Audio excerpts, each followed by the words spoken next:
So, me and Titan continued conversating like that for a while. It was gonna take a few days to reach the location of the Black Label races. It was always positioned in the cities outside of the primary wall. Not all of the city sections were inhabited. Some of them were kept clear, specifically for the Black Label races. I mean, people would sometimes move in there in the times between races, but everyone who did move in was smart enough to get out before the races started. But me and Titan's conversations continued for the next couple days as we made the journey, and she had some fairly interesting questions to ask. She had an intense interest in humanity, feelings, emotions, relationships between individuals, how it all worked. One conversation actually kind of made me blush a bit. Not literally, but figuratively. It was a bit embarrassing to talk about. When Titan asked me why exactly men and women had different physiological makeups. She understood that there was a physical difference between men and women. She could see it, and the information that was stored in her memory banks was clear that there was a biological difference. However, her program lacked specific details regarding non-vital organs and bodily functions. So she knows that men and women are different, but not why they're different.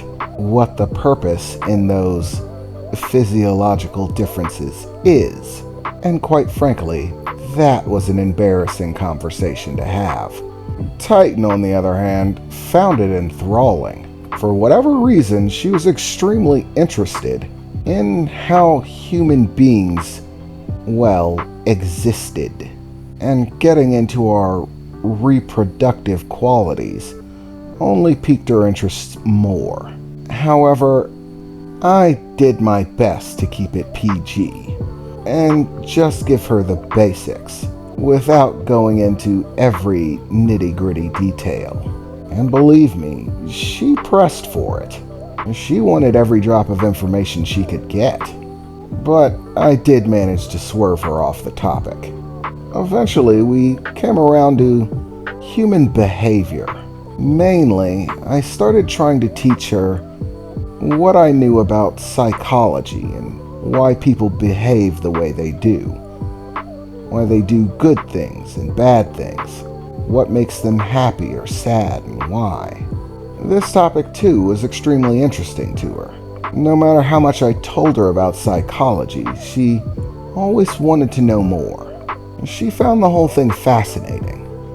Trying to grasp humans. I don't think she really understands it yet, but I think that some part of her is trying to grasp out, to understand humans, because whether she admits it or not, she's starting to develop mental characteristics like a human being. So I suppose subconsciously, if she has a subconscious, I guess she does. She acts human enough. But subconsciously, she sees the connection and is trying to find out about herself by finding out about the people who made her. Things got really interesting when we came around to deception, which was a concept that she didn't quite grasp.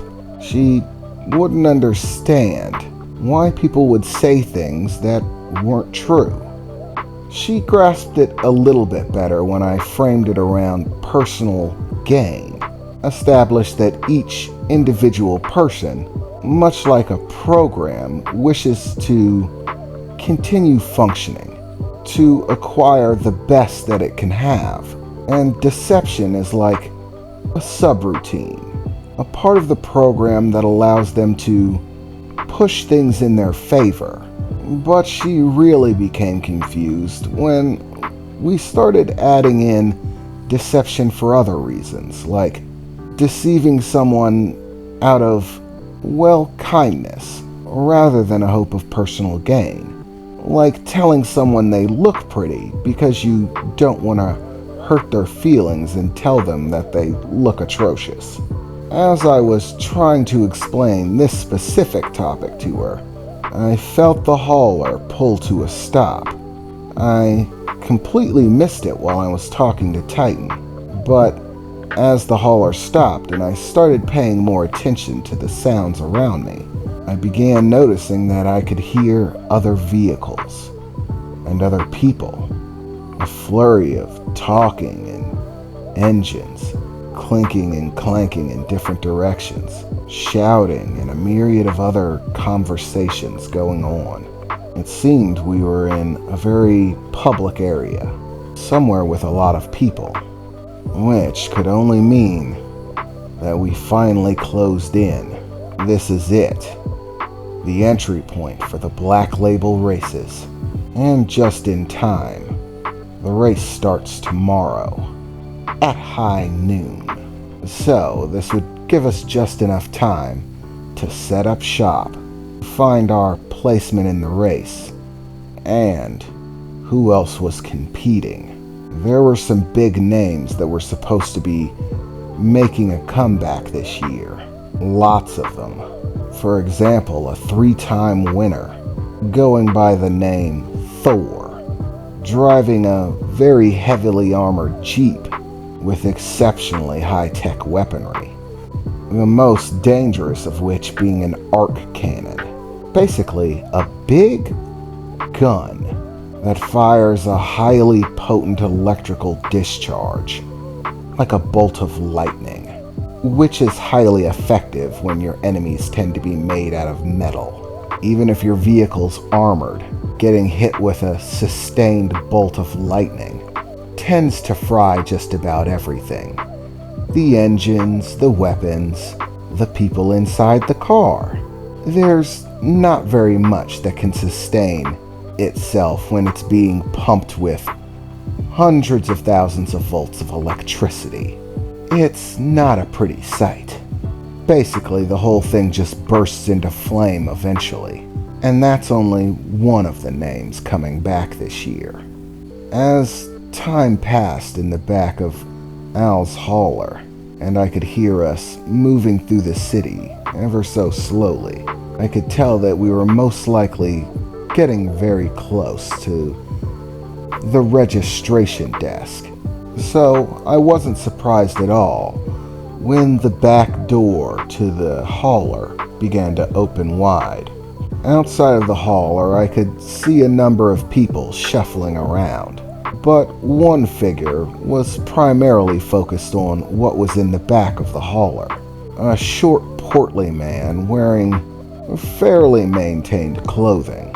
He was a race official, one of the people responsible for checking in the drivers. One of their tasks was to check all the vehicles and equipment as they enter. That's most likely what this guy's job was. As he peered into the back of the hauler, seeing me, Titan, and a bunch of equipment sitting inside, most of it strapped down, he took a few steps up the ramp, beginning to head inside.